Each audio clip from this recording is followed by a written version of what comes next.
السلام علیکم ورحمۃ اللہ وبرکاتہ نحمده ونصلی علی رسولہ الکریم اما بعد فاعوذ باللہ من الشیطان الرجیم من حمزہ ونفسہ ونفخہ بسم اللہ الرحمن الرحیم رب اشرح لی صدری ویسر لی امری واحلل عقدۃ من لسانی یفقہوا قولی اللہم انفعنا بما علمتنا وعلمنا ما ينفعنا وزدنا علما اللہم رب زدنا علما والحقنا بالصالحین اللہم انا نسألک علما نافعا وعملا متقبلا ورزقا طیبا ربنا هب لنا من ازواجنا وذریاتنا قرۃ اعین واجعلنا للمتقین اماما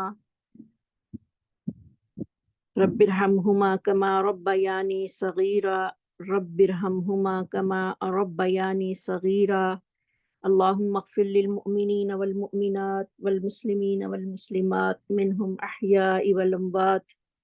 انک سمیع قریب مجیب الدعوات اللہم انا نسألک علما نافعا ورزقا واسعا وعملا متقبلا اللہم انا نعوذ بک من جہد البلاء ودرک الشقاء وسوء القضاء وشماتۃ الاعداء اللہم ثبتنا عند الموت بکلمۃ لا الہ الا اللہ سبحان اللہ والحمد للہ ولا الہ الا اللہ واللہ اکبر ولا حول ولا قوة الا باللہ اللہم بلغنا الرمضان بالخیر والعافیة والصحة والسلامة یا رب العالمین اللہم ثبتنا عند الموت بکلمۃ لا الہ الا اللہ وتوفنا وانت راض عنا غیر غضبان اللہم یا مقلب القلوب ثبت قلوبنا علی دینک وإلی طاعتک رب ارحمہما کما ربیانی صغیرا رب ارحمہما کما ربیانی صغیرا رب تقبل توبتنا واغسل حوبتنا وعجب دعوتنا وثبت حجتنا واہد قلوبنا وسدد لساننا واسلل سخیمۃ قلوبنا یا ارحم الراحمین ربنا تقبل منا انک انت السمیع العلیم۔ انشاءاللہ آج ہمارا لیسن ہوگا آیت نمبر 49 سے لے کر 59 تک۔ لفظی ترجمہ: الم ترا، کیا آپ نے نہیں دیکھا، الی الذین، ان لوگوں کی طرف، یزکون، جو پاک قرار دیتے ہیں، انفسہم، اپنے نفسوں کو، بل اللہ، بلکہ اللہ تعالیٰ ہی، یزکی، وہ پاک کرتا ہے، من یشاء، جس کو وہ چاہتا ہے، ولا یظلمون، اور نہ وہ ظلم کیے جائیں گے، فتیلا، دھاگے برابر۔ انظر، دیکھیے، کیفا، کس طرح، یفترون، وہ گھڑتے ہیں یا بنا لیتے ہیں، علی اللہ، اللہ تعالیٰ پر، الکذب، جھوٹ، وکفا، اور کافی ہے، بھی، اس کا، اثمم مبینہ، گناہ ہونا کھلم کھلا۔ الم ترا، کیا نہیں دیکھا آپ نے، الی الذین، ان لوگوں کی طرف، اوتو نصیباً، جو دیے گئے ایک حصہ، من الکتابی، کتاب میں سے، یؤمنون، وہ ایمان لاتے ہیں، بالجبتی، ساتھ جبت کے یعنی جادو کے، والطاغوتی، اور شیطان کے یعنی طاغوت کے، ویقولون، اور وہ کہتے ہیں، للذین، ان لوگوں کے لیے، کفروا، جنہوں نے انکار کیا، اہؤلاء، کیا یہ وہ لوگ ہیں، اہدا، جو زیادہ ہدایت یافتہ ہیں، من الذین، ان لوگوں میں سے، آمنوا سبیلا، جو ایمان لائے راستے کے اعتبار سے۔ اولئک الذین، یہی وہ لوگ ہیں، لعنہم اللہ، لعنت کی ان پر اللہ تعالیٰ نے، ومن یلعن اللہ، اور جس پر لعنت کرے اللہ تعالیٰ، فلن تجد لہ، پس آپ نہ پائیں گے اس کے لیے نصیرہ کوئی مددگار۔ ام لہم یا ان کے لیے نصیب کوئی حصہ ہے، من الملکی بادشاہت میں سے، فَإِذَا لَا يُؤْتُونَ النَّاسَ تو تب وہ نہیں دیں گے لوگوں کو نکیرہ گٹھلی کے سوراخ برابر بھی۔ ام یحسدون الناس کیا وہ حسد کرتے ہیں لوگوں سے، الا اس بات پر، ما آتاہم اللہ جو دیا انہیں اللہ نے، من فضلہ اپنے فضل سے، فقد آتینا اور تحقیق دی ہم نے، آل ابراہیم آل ابراہیم کو، ابراہیم الکتابہ ابراہیم کو کتاب، والحکمت اور حکمت، وآتیناہم اور دی ہم نے انہیں، ملکن عظیما بادشاہت بہت بڑی۔ فمنہم تو ان میں سے کوئی ہے، من آمنا جو ایمان لایا، بھی اس پر، ومنہم اور ان میں سے کوئی ایسا بھی ہے، من صد عنہ جو رک گیا اس سے، وکفا بجہنم سعیرا اور کافی ہے جہنم بھڑکانے کے لیے یا بھڑکتی ہوئی۔ ان الذین بے شک وہ لوگ، کفروا جنہوں نے انکار کیا، بآیاتنا ہماری آیات کے ساتھ، سوف ان قریب، نصلیہم ہم جلائیں گے انہیں، نارن آگ میں، کلما جب کبھی، نضجت پک جائیں گے، جلودہم ان کے چمڑے، بدلناہم ہم بدل دیں گے انہیں، جلودن غیرہا دوسری کھالوں میں، لیذوقوا تاکہ وہ چکھیں، لیذوقوا العذاب تاکہ وہ چکھیں عذاب کو، ان اللہ بے شک اللہ تعالیٰ کان ہے، عزیزاً حکیمہ بہت زبردست حکمت والا۔ والذین اور وہ لوگ، آمنوا جو ایمان لائے، وعملوا الصالحات اور انہوں نے نیک عمل کیے، سندخلہم ہم ضرور داخل کریں گے انہیں، جنات باغات میں، تجری بہتی ہیں، من تحتها الانہار ان کے نیچے سے نہریں، خالدین ہمیشہ رہنے والے ہیں، فیہا ان میں، ابداً ہمیش، لہم ان کے لیے، فیہا ان میں، ازواج بیویاں ہیں، ازواج مطہرات بیویاں ہیں انتہائی پاکیزہ،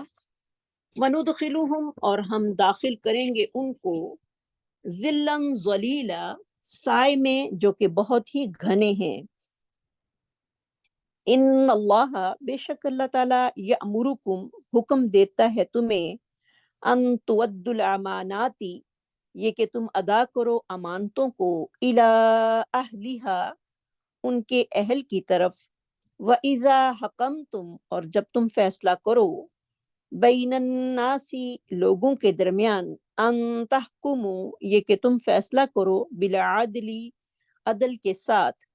ان اللہ بے شک اللہ تعالیٰ، نعم بہت اچھی ہے، یعظکم جو نصیحت کرتا ہے تم کو، بھی اس کی، ان اللہ بے شک اللہ تعالیٰ، کانا ہے سمیعاً سننے والا، بصیراً دیکھنے والا۔ یا ایہا الذین آمنوا اے لوگو جو ایمان لائے ہو، اطیعوا اللہ اطاعت کرو اللہ کی، واطیعوا الرسول اور اطاعت کرو رسول کی، واولی الامر منکم اور اولو الامر کی جو تم میں سے ہیں، فَإِن تنازعتم اور اگر تنازع ہو جائے تم میں، فی شیء کسی بھی چیز میں، فردوہ الی اللہ تو پھیر دو انہیں اللہ کی طرف، والرسولی اور اس کے رسول کی طرف، ان کنتم اگر ہو تم، تؤمنون ایمان رکھتے، باللہ اللہ پر، والیوم الآخری اور آخرت کے دن پر، ذالک یہ، خیر بہتر ہے، خیر و احسن اور زیادہ اچھا ہے، تعویلا انجام کے اعتبار سے۔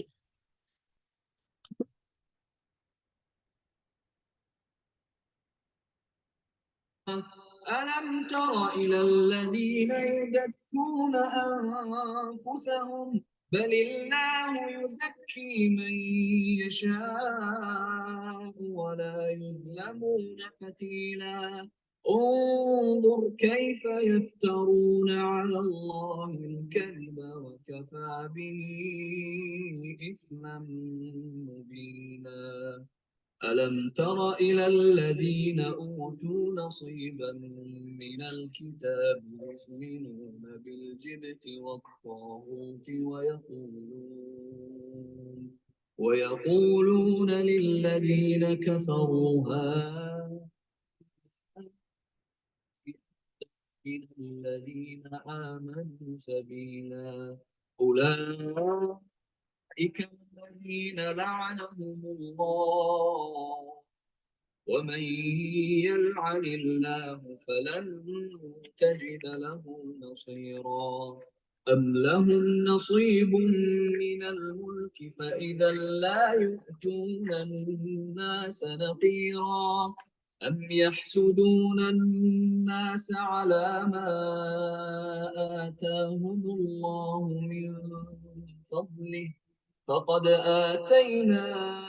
آل إبراهيم الكتاب والحكمة وآتيناهم ملكا عظيما فمنهم من آمن به ومنهم من صد عنه وكفى بجهنم سعيرا إن الذين كفروا بآياتنا سوف نصليهم نارا كلما نضجت جلودهم بدلناهم جلودا غيرها ليذوقوا العذاب إن الله كان عزيزا حكيما والذين آمنوا وعملوا الصالحات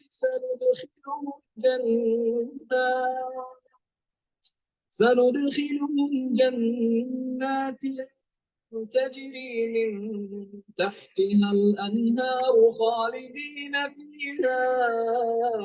أبدا لهم فيها أزواج مطهرة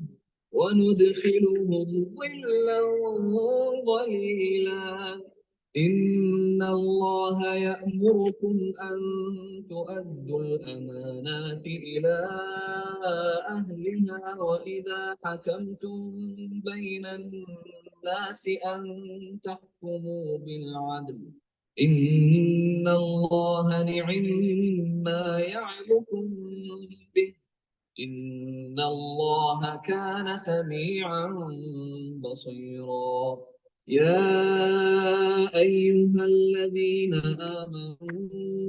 أطيعوا الله وأطيعوا الرسول وأولي الأمر منكم فإن تنازعتم في شيء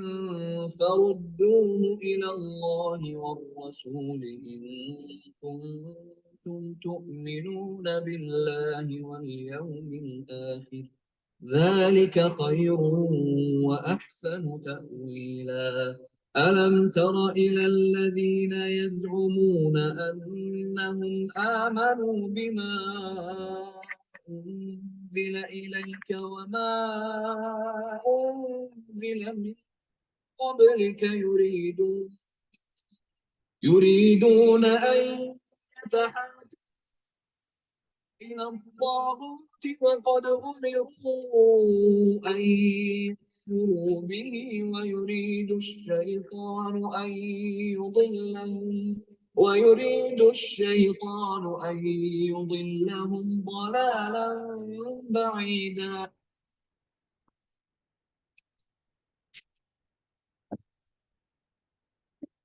بسم اللہ الرحمن الرحیم الم تری الی الذین، کیا آپ نے نہیں دیکھا ان لوگوں کی طرف یزکون جو پاک سمجھتے ہیں انفسہم اپنی جانوں کو بل اللہ بلکہ اللہ تعالیٰ یزکی وہ پاک کرتا ہے من یشاء جس کو وہ چاہتا ہے ولا یظلمون فتیلا، اور ہرگز نہیں وہ ظلم کیے جائیں گے گٹلی کے شگاف کے برابر بھی۔ تو پیچھے ہم یہود کے بارے میں پڑھ رہے تھے کہ یہود کی جو عادات تھیں وہ کس قسم کی تھیں، اور وہ اپنے آپ کو بڑا اعلیٰ اور عرفہ جو تھے وہ خیال کرتے تھے۔ تو اس لیے، اور اس یہ بھی ان کے اندر بہت بیماری تھی کہ وہ اپنے آپ کو اللہ رب العزت کی اولاد اور محبوب ہونے کا جو تھے وہ دعویٰ کیا کرتے تھے۔ تو یہاں پر اللہ تعالیٰ جو ہیں وہ ہمیں بتا رہے ہیں کہ انسان کو الم تری الی الذین، کیا نہیں دیکھا آپ نے ان لوگوں کی طرف، یزکونا جو پاک سمجھتے ہیں، زا کاف یا اس کا روٹ ہے، انفسہم اپنی جانوں کو، نفس کی جمع انفس۔ تو انسان جب تقوی، اللہ تعالیٰ نے ویسے تو تمام انسانوں کو زہد اور تقوی اختیار کرنے کا جو ہے وہ حکم دیا ہے، لیکن اس پر جب انسان اس کو اپنا لیتا ہے، تقوی کو اختیار کر لیتا ہے، پھر اس پر فخر کرنا اور لوگوں کے سامنے اس کا اظہار کرنا جو ہے وہ صحیح نہیں، کیونکہ تقوی کا تعلق جو ہوتا ہے وہ انسان کے دل سے ہے۔ التقوی ہا ہونا، جیسے کہ آپ صلی اللہ علیہ وسلم نے اشارہ کر کے بتایا کہ تقوی کی جگہ جو ہے وہ انسان کا دل ہے۔ تو دل کی کیفیت جو ہے وہ اللہ تعالیٰ کے سوا اور کوئی بھی نہیں جانتا۔ تو لہٰذا کسی بھی انسان کو اپنے متقی ہونے کا دعویٰ کرنا جو ہے وہ زیب نہیں دیتا۔ اصل متقی تو وہ ہے جسے اللہ تعالیٰ جو ہے وہ متقی سمجھیں، اللہ رب العزت کی ذات جس کی نظر میں وہ متقی ہے، حقیقت میں وہ ہی متقی انسان ہے۔ اور خود کو متقی کہنے والا اور اپنی مشہوری کروانے والا کہ میں بڑا متقی ہوں، وہ اللہ کے ہاں جو ہے وہ بڑا مجرم اور سب سے زیادہ جو ہے وہ ذلیل اور رسوا ہے۔ جیسے کہ عامر بن عطا رحمہ اللہ فرماتے ہیں کہ میں نے اپنی بیٹی کا نام جو تھا وہ برہ رکھا۔ برہ کا معنی ہوتا ہے نیکیوں کا مجسمہ۔ تو سیدہ زینب بنت ابی سلمہ رضی اللہ تعالیٰ عنہا نے کہا رسول اللہ صلی اللہ علیہ وسلم نے یہ نام رکھنے سے منع فرمایا ہے۔ کہنے لگی کہ میرا نام بھی برہ رکھا گیا تھا، تو آپ صلی اللہ علیہ وسلم بیر سے، تو آپ صلی اللہ علیہ وسلم نے فرمایا لا تزکوا انفسکم اللہ عالم باہل البر منکم، تم اپنے نفسوں کو پاکیزہ مت قرار دو، اللہ ہی اہل خیر و نیکی کو جو ہے وہ خوب جانتا ہے۔ پھر آپ سے پوچھا گیا کہ کون سا نام رکھیں، تو آپ صلی اللہ علیہ وسلم نے فرمایا اس کا نام جو ہے وہ زینب رکھو۔ تو یہاں پر بھی آپ صلی اللہ علیہ وسلم نے بھی ہمیں ارشاد فرمایا کہ تم اپنے تقوی کا دعویٰ نہ کرو، کیونکہ انسان کے متقی ہونے کا علم اللہ رب العزت کی ذات کے سوا کسی کو نہیں۔ بہرحال انسان کو ہر حال میں اللہ تعالیٰ سے جو ہے وہ ڈرتے رہنا چاہیے اور نیک عمل جو ہے وہ کرتے رہنا چاہیے، اور برائی سے بچنے کی جو ہے وہ اللہ سے توفیق مانگتے رہنا چاہیے۔ تو انسان کے اندر اللہ رب العزت نے، انسان کے اندر اتنی طاقت نہیں ہے کہ وہ نیکی بھی کر سکے اور گناہ بھی کر سکے مگر اللہ کے حکم کے ساتھ۔ جیسے کہ عبداللہ بن قیس رضی اللہ تعالیٰ عنہ بیان کرتے ہیں کہ نبی صلی اللہ علیہ وسلم نے مجھے فرمایا میں تجھے ایسا کلمہ نہ بتاؤں جو جنت کے خزانوں میں سے ایک خزانہ ہو؟ میں نے عرض کی کیوں نہیں؟ آپ صلی اللہ علیہ وسلم نے فرمایا لا حول ولا قوت الا باللہ، جنت کے خزانوں میں سے ایک خزانہ ہے۔ تو اس میں ہمارے لیے لیسن کیا ہے کہ ہمیں اللہ رب العزت سے ہر وقت جو ہے وہ نیکی کی زیادہ سے زیادہ توفیق مانگنی چاہیے، اور نیکی کر لی ہے تو اس پر اکڑنا نہیں، اور نہ ہی دوسروں پر جو ہے وہ اپنی برتری جمانی ہے۔ اگر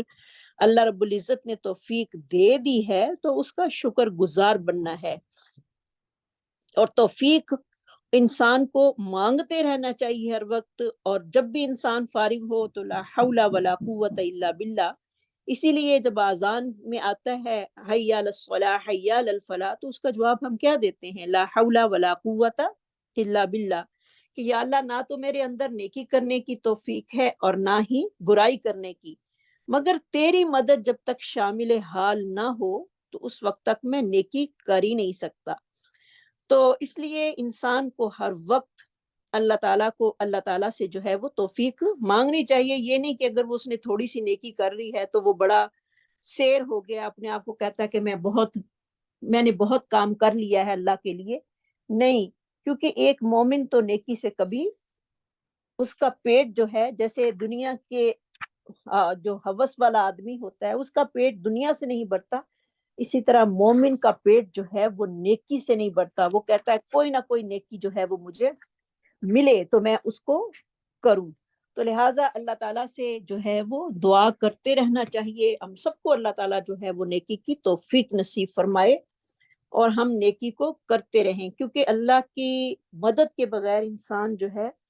وہ ایک قدم بھی نہیں اٹھا سکتا. تو اب ہمارا اس کلاس میں بیٹھنا بھی اللہ کی توفیق کے ساتھ ہے. ہم نے نیت کی, اللہ نے ہمیں توفیق بخشی, لیکن ہمیں نیت کرنا, ارادہ کرنا, اس کے لیے دل میں عزم کا پختہ کرنا ضروری ہے نیکی کے لیے. جب انسان کا عزم پختہ ہو جاتا ہے تو پھر اللہ کی مدد جو ہے وہ شامل حال ہو جاتی ہے. اگر انسان پہلے ہی نیت ہی نہیں ہے, اس کی نیت کی خرابی سے انسان جو ہے وہ کبھی بھی نیکی کی طرف نہیں بڑھتا. اگر نیت خراب ہے تو شیطان مزید حملہ کر کے اور بھی اس کی نیت کو بگاڑنے کی کوشش کرتا ہے. تو اللہ تعالی ہم سب کو, جتنے بھی یہاں پر بیٹھے ہیں اور جو اس کلاس میں موجود نہیں ہیں, جو کہ آتے ہیں اور کبھی نہیں آتے, اللہ سب کو جو ہے ہمت توفیق جو ہے وہ نصیب فرمائے. انظر, دیکھ, کیف یفترون علی اللہ الکذب, کس طرح وہ باندھتے ہیں اللہ تعالیٰ پر جھوٹ کو. کیونکہ انسان جو ہے وہ بعض دفعہ اپنی ہی خوش فہمی میں مبتلا ہو کر اپنا ہی نقصان کر لیتا ہے. کیونکہ انسان کو جب نیکی کرتا ہے تو وہ اپنے آپ کو لوگوں کے سامنے جو ہے وہ نیک کروانے کا بڑا شوق اس کو پیدا ہو جاتا ہے, اور وہ لوگوں سے جو ہے وہ اپنی نیکی کی تعریف سن کر بڑا خوش ہوتا ہے, اور حالانکہ اس کو نہیں پتا کہ وہ اللہ رب العزت کی نظر میں وہ نیک ہے بھی یا نہیں ہے. تو اللہ تعالیٰ رسول اللہ صلی اللہ علیہ وسلم کو مخاطب کر کے یہاں پر فرما رہی ہیں, دیکھیں جس نے بھی زہد اور تقوی کا دعویٰ کیا گویا کہ اس نے اللہ تعالیٰ پر جھوٹ باندھا. اور اللہ تعالیٰ پر جھوٹ باندھنا جو ہے وہ اللہ رب العزت کی ذات پر وہ ایک ایسا کبیرہ گناہ ہے جو انسان کی بربادی کے لیے کافی ہے. جیسے کہ اللہ رب العزت آگے فرما رہے ہیں وَقَفَى بِهِ إِثْمًا مُبِينًا, یہ افطرا یعنی یہ جھوٹ جو ہے اس کے گناہگار ہونے کے لیے کافی ہے. یعنی انسان جو ہے بعض دفعہ جو بڑے بڑے عالم ہیں یا پیر ہیں, اس طرح کے جو گدی نشین ہوتے ہیں, وہ کس طرح لوگوں سے اپنا ادب اور احترام کرواتے ہیں, اور ہر وقت ان کے ہاتھ میں جو ہے وہ تسبیح ہوتی ہے, یعنی ظاہر کروا رہے ہوتے ہیں کہ ہم بڑے تقوی والے ہیں, ہمارے سے زیادہ زہد اور تقوی جو ہے وہ کسی میں ہے ہی نہیں. اور ان کے جو مرید ہوتے ہیں وہ ان کو, وہ جو پیر صاحب ہوتے ہیں وہ کس نظروں سے دیکھ رہے ہوتے ہیں, اور وہ ان کو مطلب کہ اپنی نظر میں گناہگار ہی سمجھتے ہیں, اور کہ یہ بہت ہی لپڑے ہوئے ہیں. اور ہم لوگ بھی ان کی ایسے ہی تعظیم کرتے ہیں جب ان کے پاس جاتے ہیں کہ واقعی ان کے گناہ تو ہیں ہی نہیں, اور سارے گناہ جو ہیں وہ ہم سے ہی لپٹے اور چمٹے ہوئے ہیں, اور ہم ان کو بڑا دعوے سے کہتے ہیں کہ ان جیسا نیک انسان دنیا میں ہے ہی نہیں. لیکن انسان کو اپنے آپ کو میں یہ دل میں یہ خیال رکھنا کہ میرے سے زیادہ نیک نہیں ہے کوئی, اور میں بڑا تقوی والا ہوں, جو تقوی میرے اندر ہے وہ کسی اور کے اندر نہیں ہے, تو یہ اس کا پھر کہلوانا, بڑا اللہ والا کہلوانا, بڑا دین والا کہلوانا, یہ اس کے لیے جائز نہیں. بلکہ انسان ہر وقت اپنے آپ کو گناہگار ہی محسوس کرے کہ میرے سے زیادہ گناہ کرنے والا اور کوئی ہے ہی نہیں. تو کوئی بھی تعریف کرے تو انسان کو بعض دفعہ شرمندگی محسوس ہوتی ہے کہ انسان کے اندر وہ چیزیں نہیں ہوتی جس کی تعریف لوگ کر رہے ہوتے ہیں, اور پھر انسان اللہ سے دعا کرتا ہے کہ یا اللہ تو مجھے جیسے لوگوں کی نظروں میں ہوں مجھے اس قابل بنا دے, میں اس قابل تو نہیں ہوں لیکن تو اس قابل کر دے مجھے, تاکہ میں تیری نظر میں جو ہے وہ بہترین ہو جاؤں. اور ہمیں اللہ کی نظر میں ہی انشاءاللہ جو ہے وہ بہترین بننا ہے. الم تری الی الذین, کیا آپ نے نہیں دیکھا ان لوگوں کی طرف ہے پیغمبر, اوتو نصیبا جو دیے گئے حصہ, من الکتابی کتاب سے, یؤمنون بالجبتی، وہ ایمان لاتے ہیں جبت کے ساتھ، والطاغوتی، اور طاغوت کے ساتھ۔ تو آپ صلی اللہ علیہ وسلم کو اللہ رب العزت یہاں مخاطب کر کے کہہ رہے ہیں کہ آپ نے ان لوگوں کی طرف نہیں دیکھا جو کہ حصہ دیے گئے ہیں کتاب میں سے، یعنی جن کو تورات اور انجیل سے جو تھا وہ نوازا گیا تھا، یعنی اللہ تعالیٰ کی اتنی بڑی عظیم نعمت ملنے کے باوجود بھی وہ انہوں نے بتوں اور شیطان پر ایمان لا کر اللہ کی کتاب کا یعنی قرآن مجید کا انکار کر دیا۔ اب ہم دیکھتے ہیں کہ جبت کیا ہے اور طاغوت کیا ہے۔ اس میں اسکالر کی مختلف اپینینز ہیں۔ حضرت عمر فاروق رضی اللہ تعالیٰ عنہ فرماتے ہیں کہ جبت سے جادو اور طاغوت سے جو ہے وہ شیطان مراد ہے۔ جبت کیا ہے؟ وہ جادو ہے، اور طاغوت جو ہے وہ شیطان ہے۔ اور جبت ایک ایسا لفظ ہے جو بت، جادوگر اور کاہن کے لیے جو ہے وہ استعمال ہوتا ہے۔ جیسے کہ حضرت جابر بن عبداللہ سے طواغیت کے متعلق سوال کیا گیا تو انہوں نے فرمایا اس سے مراد ایسے کاہن ہیں جن پر شیاطین جو ہیں وہ اترتے ہیں۔ امام مجاہد رحمہ اللہ فرماتے ہیں طاغوت انسانی صورت میں ایک شیطان ہے جو انسانوں پر حکومت کرتا اور ان سے اپنے فیصلے کرواتا ہے۔ امام مالک رحمہ اللہ فرماتے ہیں کہ ہر وہ چیز جس کی اللہ تعالیٰ کے سوا عبادت کی جائے وہ طاغوت ہے، خواہ وہ اس کا اپنا نفس ہی کیوں نہ ہو، کیونکہ انسان بعض دفعہ اللہ کی بات کو پیچھے چھوڑ کر اپنے دل کی بات کو جو ہے وہ مانتا ہے، جو اس کا دل کرتا ہے وہ کرتا ہے، اور وہ پرواہ نہیں کرتا کہ یہ اللہ کا حکم ہے یا میرے نبی کا حکم ہے، نہیں، وہ اپنے نفس کی اتباع کرتا ہے، یعنی جس چیز کی اتباع وہ کر لے اللہ اور اس کے رسول کو چھوڑ کر وہ طاغوت ہے۔ وَيَقُولُونَ لِلَّذِينَ كَفَرُوا، اور وہ کہتے ہیں ان لوگوں کے لیے جنہوں نے انکار کیا، أَهَؤُلَاءِ، کیا یہ وہی لوگ ہیں، اہدا جو زیادہ ہدایت یافتہ ہیں، من الذین آمنوا سبیلا، ان لوگوں سے جو ایمان لائے سیدھے راستے کی طرف۔ تو یہود جیسے کہ ہم سب کو پتہ ہے کہ ان کے اندر بری خصائل جو تھیں وہ پائی جاتی تھی، تو ان کی ایک بری خصلت یہ بھی تھی کہ وہ کفار کو جو تھے یعنی مشرکین مکہ جو ہوتے تھے ان کو مسلمانوں پر جو تھی وہ فضیلت اور ترجیح جو تھے وہ دیتے تھے۔ جیسے کہ ہوئی بن اخطب جو تھا یہ بھی بہت بڑا یہودیوں کا عالم بھی تھا اور سردار بھی تھا، اور کعب بن اشرف یہ بھی ان کا سردار تھا۔ اہل مکہ کے پاس آئے تو کفار ان سے کہنے لگے تم اہل کتاب اور اہل علم ہو، کیونکہ مشرکین جو تھے وہ یہودیوں پہ بڑا اعتبار کرتے تھے کیونکہ یہ بہت پڑھی لکھی قوم تھی اور ان کے پاس چونکہ کتاب بھی تھی، اور اس لیے وہ کہتے تھے کہ یہ پڑھے لکھے لوگ ہیں، ہمیں صحیح جو ہیں وہ ہر چیز سے متعارف کروا سکتے ہیں۔ تو مشرکین مکہ ان سے کہتے کہ آپ ہمیں محمد صلی اللہ علیہ وسلم کے بارے میں بتاؤ، تو انہوں نے دریافت کیا کہ کیا وہ یعنی وہ محمد صلی اللہ علیہ وسلم کون ہیں، کہ تم ان کے بارے میں کیا سمجھتے ہو کہ وہ واقعی سچے ہیں اور واقعی وہ اپنی ہر کام میں جو ہے جو ان کی دعوت ہے وہ بھی سچی ہے۔ تو وہ کہنے لگے کہ ہم لوگ جو ہیں یعنی یہود خود کو کہنے لگے ہم لوگ صلہ رحمی کرنے والے، اونٹوں کو ذبح کرنے والے، لوگوں کو پانی اور دودھ پلانے والے، قیدیوں کو چھڑانے والے، حجاج کی خدمت کرنے والے ہیں، جبکہ محمد صلی اللہ علیہ وسلم نے تو رشتہ داروں کو توڑا، ہمارے معبودوں کا انکار کیا، اس کے علاوہ حاجیوں کی چوری کرنے والے خاندان بنو غفار کے لوگوں نے ان کی پیروی کی۔ تو انہوں نے جواب کیا دیا جو کہ ہوئی بن اخطب اور کعب بن اشرف تھا، انہوں نے اپنی تعریفیں ساری گنوائیں مشرکین مکہ نے، اور انہوں نے ایز اے مشورہ جو تھا وہ یہود سے پوچھا، تو انہوں نے پہلے اپنی تعریفیں کی کہ ہم تو لوگوں کے ساتھ بڑی صلہ رحمی کرتے ہیں، حاجیوں کی بڑی خدمت کیا کرتے تھے جو تھے مشرکین مکہ۔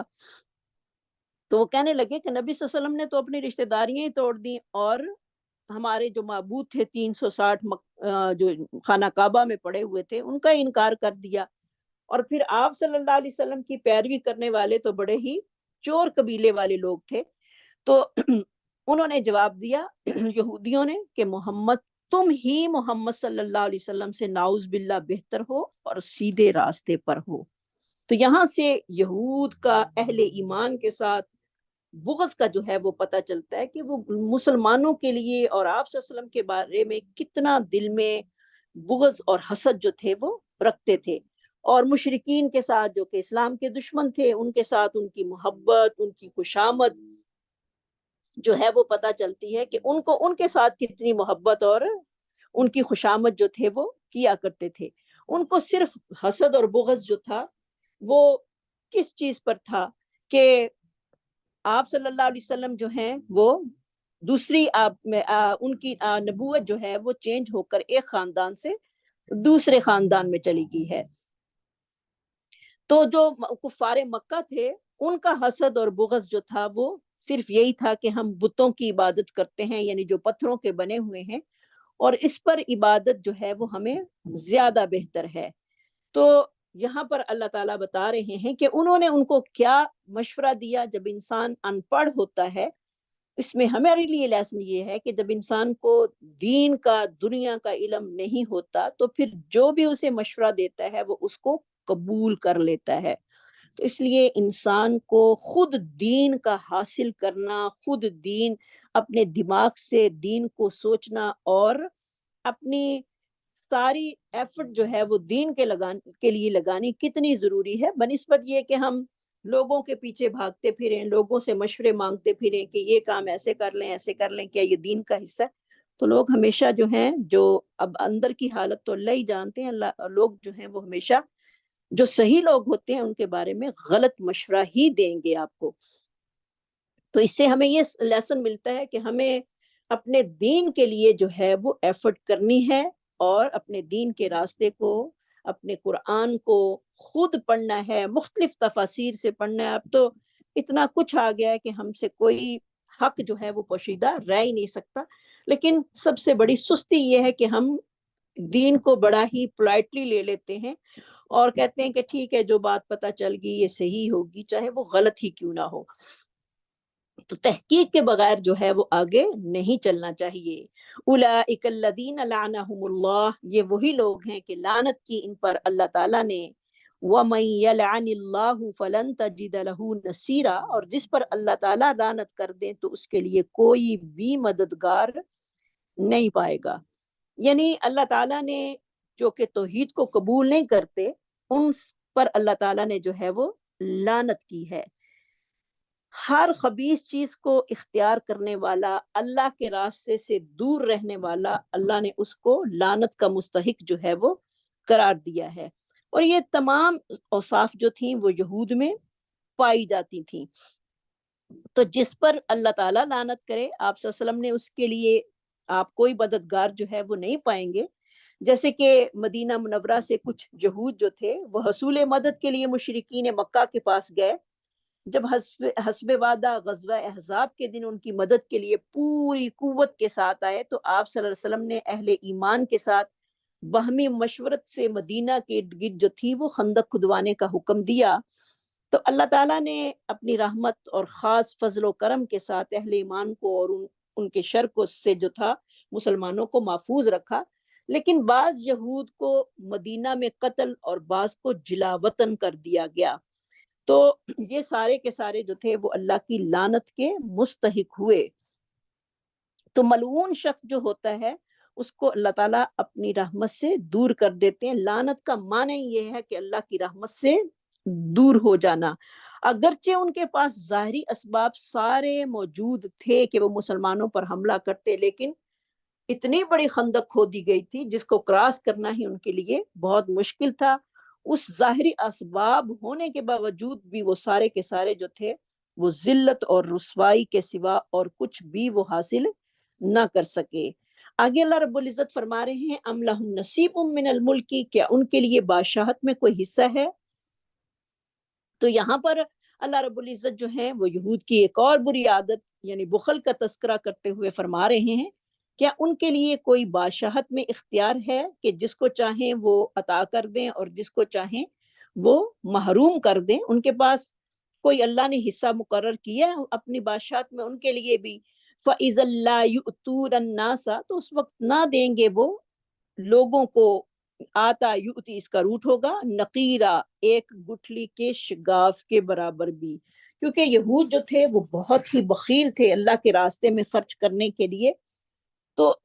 اللہ رب العزت فرما رہے ہیں کہ اگر ان کا کوئی اختیار یا کوئی طاقت ہوتی تو وہ اپنی بخل کی وجہ سے کسی کو کچھ نہ دیتے، خاص طور پر نبی صلی اللہ علیہ وسلم کو اور اہل ایمان کو وہ ہر قسم کی بھلائی اور خیر سے بھی محروم کر دیتے۔ لیکن اللہ رب العزت نے یہ چیزیں بشاہت جو ہے وہ اپنے ہاتھ میں رکھی ہے، وہ جس کو چاہتا ہے وہ دیتا ہے۔ تو ان کی بخل کا یہاں پر ذکر ہے کہ وہ اتنے بخیل ہوتے، اگر ان کے پاس کچھ اختیارات ہوتے تو وہ لوگوں کو ایک گٹھلی کے شگاف، یعنی گٹھلی کے سرے کے اوپر ایک چھوٹا سا ڈاٹ ہوتا ہے،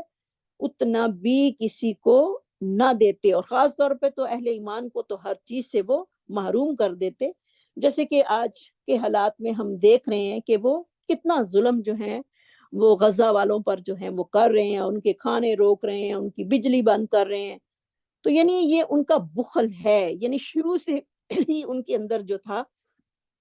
وہ بخل پایا جاتا تھا۔ جیسے کہ پیچھے ہم پڑھ رہے ہیں کہ جب اللہ رب العزت نے کہا مَن یقرض اللہ قرضا حسنا،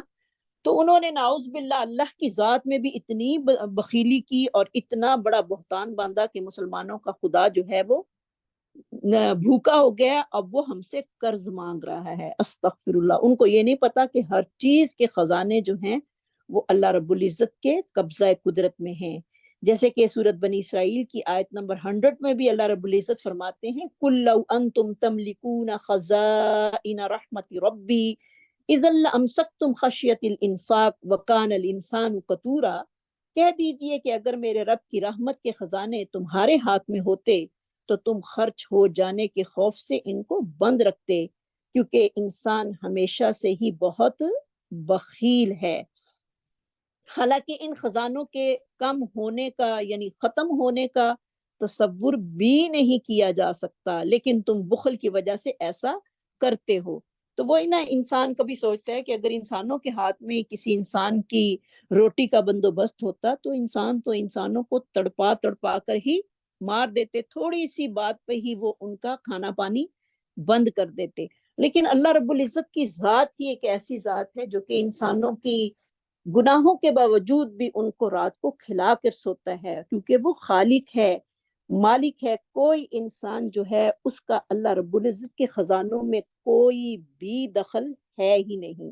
کوئی اختیار نہیں، کوئی وہ کچھ نہیں کر سکتا۔ ام یحسدون الناس، کیا وہ حسد کرتے ہیں لوگوں سے، اللہ اس بات پر ما آتاہم اللہ، جو دیا اللہ تعالیٰ نے ان کو، من فضلہ اپنے فضل سے،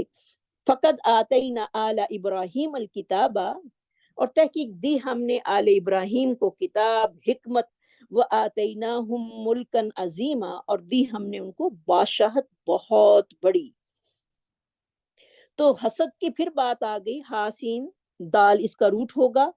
اور حسد یعنی یہود جو تھے اللہ تعالیٰ نے ان کو بے حد چیزیں جو تھیں وہ عطا کی تھی، اور بے شمار انعامات سے جو تھا ان کو نوازا تھا، لیکن پھر بھی وہ اپنے بغض کی وجہ سے اور جو ان کے دلوں میں حسد تھا مسلمانوں کے لیے، وہ پھر کیا تھا، نبوت جب بنی اسرائیل سے بنی اسماعیل کی طرف آ گئی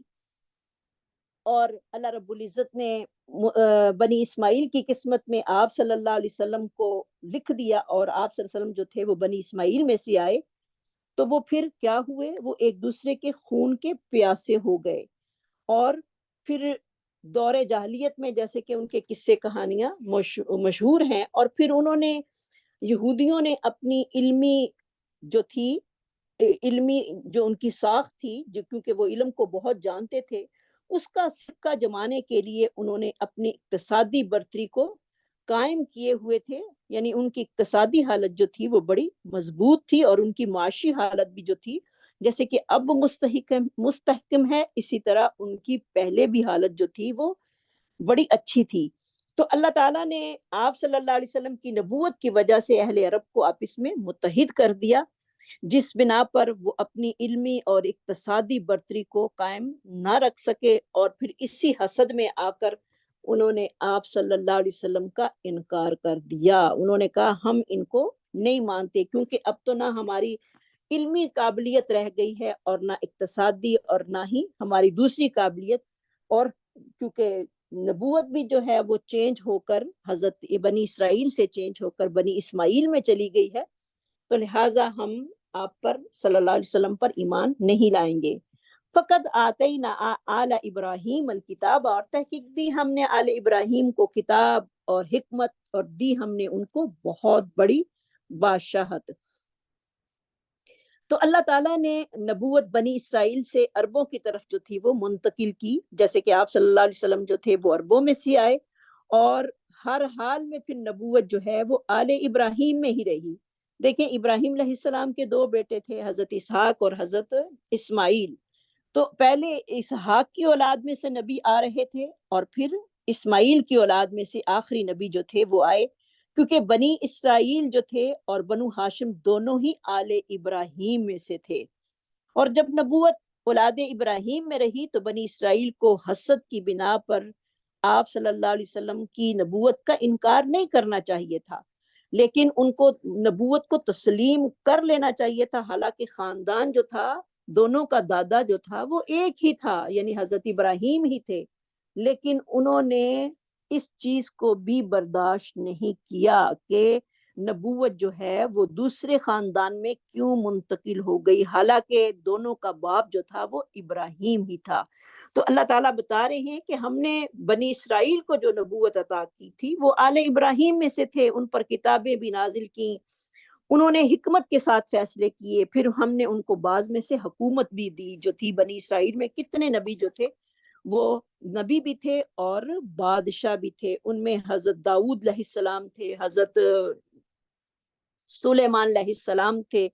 اور بھی بہت سارے نبی ہوں گے جن کا ذکر ہمیں نہیں پتا۔ ان میں سے بہت سارے نبی جو تھے وہ نبی بھی تھے اور بادشاہ بھی تھے، ان کو حکومتیں بھی ساتھ ساتھ ملی، اور ان میں سے جو بہترین حکومت جو ملی حضرت سلیمان علیہ السلام کو اور حضرت داؤد علیہ السلام کو، اس کا ذکر ہمیں قرآن پاک میں جو ہے وہ ملتا ہے۔ فَمِنْهُمْ مَنْ آمَنَ، پس ان میں سے کچھ ایمان لے آئے اس کے ساتھ، وَمِنْهُمْ مَنْ صَدَّ عَنْهُ، اور کچھ ایسے بھی ہیں جنہوں نے اس سے روکا۔ یعنی بنی اسرائیل میں سے بعض لوگ، دو قسم کے لوگ ہو گئے تھے، بعضوں نے تو آپ صلی اللہ علیہ وسلم کی رسالت کو جو تھا وہ تسلیم کر لیا، لیکن بعضوں نے حسد کی بنا پر صرف انکار ہی نہیں کیا بلکہ دوسروں کو بھی روکنے کی کوشش کی، اور ان کا یہ طرز عمل حسد کی وجہ سے ہی تھا کہ وہ جو بھی لوگ اسلام میں داخل ہونا چاہتے تھے ان کو وہ شکوک و شبہات پیدا کر کے اسلام سے جو تھے وہ متنفر کرنے کی جو تھے وہ کوشش کرتے، اور پھر لوگوں کو، بہت سارے لوگوں کو انہوں نے متنفر کیا، اور پھر انہی میں سے جو تھے وہ منافق بھی پیدا ہو گئے۔ تو اللہ تعالیٰ بتا رہے ہیں فَمِنْهُمْ مَنْ آمَنَ، بس ان میں سے کچھ ایسے بھی ہیں جو ایمان لائے اس کے ساتھ، وَمِنْهُمْ مَنْ صَدَّ عَنْهُ، اور کچھ ایسے بھی تنگ نظر تھے جو خود بھی رکے اور دوسروں کو بھی انہوں نے روکا۔ پھر جب انہوں نے یہ کام کیے تو پھر ان کی سزا اللہ رب العزت کیا بتا رہے ہیں، وَقَفَى بِجَهَنَّمَ سَعِيرًا، ان کے لیے دہکتی ہوئی جہنم جو ہے وہ کافی ہے، ان کے لیے دہکتی ہوئی جہنم جو ہے وہ اب کافی ہے، یعنی جہنم ان کو جو ہے وہ ملے گی، اور یہ کتنی بڑی سزا ہے کہ وہ جہنم میں ہمیشہ ہمیشہ جلتے رہیں گے۔ تو اس میں ہمیں کیا لیسن مل رہا ہے کہ حسد سے جو ہے وہ بچنا ہے، کسی بھی بات کا حسد ہو، کسی کے علم کا ہو، کسی کے مال و دولت کا ہو، کسی کی اولاد کا ہو، اس سے بچتے رہنا ہے، کیونکہ حسد ایک ایسی بیماری ہے جو نعمتوں سے بہرور انسان کو بھی تباہ و برباد کر دیتی ہے۔ حالانکہ ان کو بھی اللہ رب العزت نے اتنی نعمتیں دی تھی، لیکن پھر بھی انہوں نے آپ صلی اللہ علیہ وسلم کا انکار کیا، اور مسلمانوں کو جو تھے وہ دوسروں اللہ کے راستے سے روکتے تھے۔ ان الذین کفروا بآیاتنا، بے شک وہ لوگ جنہوں نے انکار کیا ہماری آیات کا۔ اب پیچھے بتایا کہ ان کے لیے جہنم جلنے کے لیے کافی ہے، تو یہاں پر ابھی انہی لوگوں کا اللہ تعالیٰ جو ہے وہ انجام بتا رہے ہیں، ان الذین کفروا بآیاتنا، بے شک وہ لوگ جنہوں نے انکار کیا ہماری آیات کا، یعنی اس کو مان کر نہ دیا، سوف نصلیہم نارا، جلد ہی ہم ان کو داخل کریں گے آگ میں۔ استغفر اللہ، یعنی جو کفر پر اڑ گئے ہیں، آپ صلی اللہ علیہ وسلم کی رسالت کو نہیں مانتے، آپ صلی اللہ علیہ وسلم کے احکامات کو نہیں مانتے، اللہ کے احکامات کو نہیں مانتے، تو ہم ان کو جہنم کی ایسی آگ میں داخل کریں گے جو ان کے جسموں کو جلا دے گی. سوف نصلیہم نارا, ہم جلد ہی داخل کریں گے ان کو آگ میں. اور یہ سزا ان کی کوئی تھوڑے دنوں کے لیے نہیں ہوگی بلکہ یہ دائمی سزا ان کو دی جائے گی, ہمیشہ کی سزا ہوگی. اللہم لا تجعلنا منہم. اور پھر کیسی سزا ہوگی اس کے بارے میں آگے جو آیت ہے وہ تو انسانوں کے ہمارے رونگٹے کھڑے کر دینے والی ہے. کلما نضجت, اور جب کبھی گل جائیں گے, نون زوا جیم اس کا روٹ ہوگا, جلودہم ان کے چمڑے, بدلناہم جلودن ہم بدل دیں گے ان کے چمڑوں کو, غیرہا اس کے علاوہ, لیذوق العذاب تاکہ وہ چکھیں, لیذوق العذاب تاکہ وہ چکھیں عذاب کو. ان اللہ کان عزیزا حکیما, بے شک اللہ تعالیٰ جو ہے وہ غالب ہے, حکمت والا ہے. جب ان کی کھالیں جل جائیں گی ہم ان کے بدلے انہیں اور کھالیں دے کر عذاب میں مبتلا کر دیں گے تاکہ وہ ہمیشہ اس عذاب میں دوچار رہیں. اب یہ کیسے ان کی کھالیں ہوں گی اور کیسے جلیں گی, اس کے بارے میں بھی مفسرین کے اقوال آتے ہیں, جیسے کہ حضرت عبداللہ بن عمر رضی اللہ تعالیٰ عنہما بیان کرتے ہیں کہ ان کے کھالوں کے جل جانے کے بعد انہیں کاغذ کی طرح نرم و نازک سفید کھالیں جو ہیں وہ دے دی جائیں گی. امام حسن بصری رحمہ اللہ فرماتے ہیں کہ ایک دن میں 70,000 مرتبہ ان کی کھالیں جلیں گی. استغفر اللہ, اللہم اجرنا من النار, اللہم اجرنا من النار. کن لوگوں کی؟ جنہوں نے ہماری آیات کا انکار کیا, جنہوں نے مان کر نہ دیا. اگر ہم بھی اللہ کے حکموں کا انکار کرتے ہیں تو ہم بھی, اللہ نہ کرے کسی زمرے میں آ جائیں, ہمیں بھی اپنے لیے جو ہے وہ غور و فکر کرنے کی ضرورت ہے کہ ہم اللہ کے حکموں سے منہ پھیرنے والے تو نہیں ہیں, کہ بلکہ اللہ کے حکموں کو اپنے ہر خواہش سے پہلے رکھنے والے ہیں. تو حضرت امام حسن بصری کا قول یہی تھا کہ ایک دن میں 70,000 مرتبہ ان کی کھالیں جلیں گی. ان کے کھالوں کے جل جانے کے بعد جہنم ان کے گوشت جو ہے وہ کھا لے گی, اور پھر ان سے کہا جائے گا کہ تم پہلی حالت میں لوٹو, اور وہ پہلی حالت میں لوٹ جائیں گے. استغفر اللہ. تو اللہ تعالیٰ ہمیں سب کو توفیق دے کہ ہم اللہ کے حکموں کو اپنی ہر خواہش سے پہلے رکھیں اور اس کے ماننے میں ہم دیر نہ کریں. جیسے ہی اللہ کا حکم آتا ہے ہم اپنی گردن کو فوراً ہی جھکا دیں, اس سے پہلے کہ یہ نہ ہو کہ موت جو ہے وہ ہمیں اس چیز کی مہلت نہ دے, کیونکہ انسان کو اپنی زندگی اور موت کا تو کچھ بھی پتہ نہیں. اگر وہ کہے کہ ٹھیک ہے میں عمل کروں گا, کچھ دنوں کے بعد کروں گا, کچھ سالوں کے بعد کروں گا, یہ میرا کام ہو جائے تو پھر کر لوں گا, نہیں, ایسے نہیں. ایک ایمان والا جو ہے وہ ایسے نہیں کرتا, وہ اللہ کے حکم کو ماننے میں ذرا بھی دیر نہیں کرتا اور وہ فوراً ہی مان لیتا ہے. والذین آمنوا, اور وہ لوگ جو ایمان لائے, وعملوا الصالحات, آگے اللہ تعالیٰ اتنی پیاری ایمان والوں کو بھی تسلی دے رہے ہیں. اگر انکار کرنے والوں کے لیے جہنم ہے اور ان کی کھالیں جل جائیں گی, تو اعمال صالحہ کرنے والوں کے لیے بھی اللہ نے خوشخبریاں سنائی ہیں. اللہ ہم سب کا شمار ان میں کر دینا. والذین آمنوا, اور وہ لوگ جو ایمان لائے, وعملوا الصالحات, اور نیک عمل کیے, سندخلہم, جلد ہی ہم ان کو داخل کریں گے, جنات, ایسے باغات میں, تجری من تحتها الانہار, جس کے نیچے سے نہریں جا رہی ہوں گی, خالدین فیہا ابدا, ہمیشہ اس میں رہیں گے. اگر وہ جہنم میں رہیں گے انکار کرنے والے, تو جو اللہ کا حکم ماننے والے ہیں, نیک عمل کرنے والے ہیں, اللہ سے ڈرنے والے ہیں, ان کے انعامات بھی تو کتنے پیارے. اللہ نے بتایا کہ ہمیشہ اس میں رہیں گے. لہم فیہا ازواج مطہرۃ, اور ان کے لیے اس میں پاک باز بیویاں ہوں گی. یعنی ازواج کا لفظ جو ہے وہ مذکر اور مؤنث دونوں کے لیے بولا جاتا ہے. یعنی اگر مذکر ہے تو اس کو مؤنث ملے گی, اگر مؤنث ہے تو اس کو مذکر مل سکتا ہے. یعنی یہ نہیں کہ عورتیں جو ہیں وہ محروم رہ جائیں گی, نہیں, جو چاہے گا, جس کے ساتھ چاہے گا وہ شادی کر سکے گا. تو جنتی لوگوں کے لیے عام طور پر ازواج کا مطلب جو ہے وہ عورتیں ہی یہاں پر بولا جاتا ہے, لیکن اس سے مراد جو ہیں وہ دونوں ہی ہیں, یعنی جوڑا ہے. تو جنتی لوگوں کے لیے نفاس, حیض, بول و براز, ہر قسم کی نجاست سے پاکیزہ بیویاں ہوں گی, اور حضرت سیدنا عبداللہ بن عباس رضی اللہ تعالیٰ عنہما فرماتے ہیں وہ تمام نجاستوں سے اور بول و براز سے جو ہیں وہ پاک ہوں گی. یعنی جنت میں اس طرح کی کوئی گندگی تو ہوگی نہیں جس طرح دنیا میں ہے. انسان کو باتھ روم بھی چاہیے ہے، انسان کو اس کو حیض بھی ہے، نفاس بھی ہے، ہر چیز ہے عورتوں کے ساتھ جو اللہ رب العزت نے لکھی ہوئی ہے، اور ہر انسان کی یہ ضرورت ہے کہ اس کے ساتھ نجاست ہے. ظاہر ہے جب وہ کھاتا ہے پیتا ہے، لیکن جنت میں ایسی چیز نہیں ہوگی. وہ کھائے گا پیے گا تو اس کو ایسی مطلب کہ جب ڈکار آئے گا تو اسی کے ساتھ ہر چیز جو ہے وہ ہضم ہو جائے گی. یعنی بول و براز کرنے کی حاجت جنت میں انسان کو نہیں ہوگی. سبحان اللہ. اور یعنی امام مجاہد فرماتے ہیں کہ بول و براز ہی نہیں بلکہ اس کے ساتھ اس کی بلغم، تھوک، منی اور بچے پیدا کرنے سے جو ہیں وہ عورتیں پاک صاف ہوں گی. کوئی ایسی بات نہیں ہوگی جیسے کہ اللہ رب العزت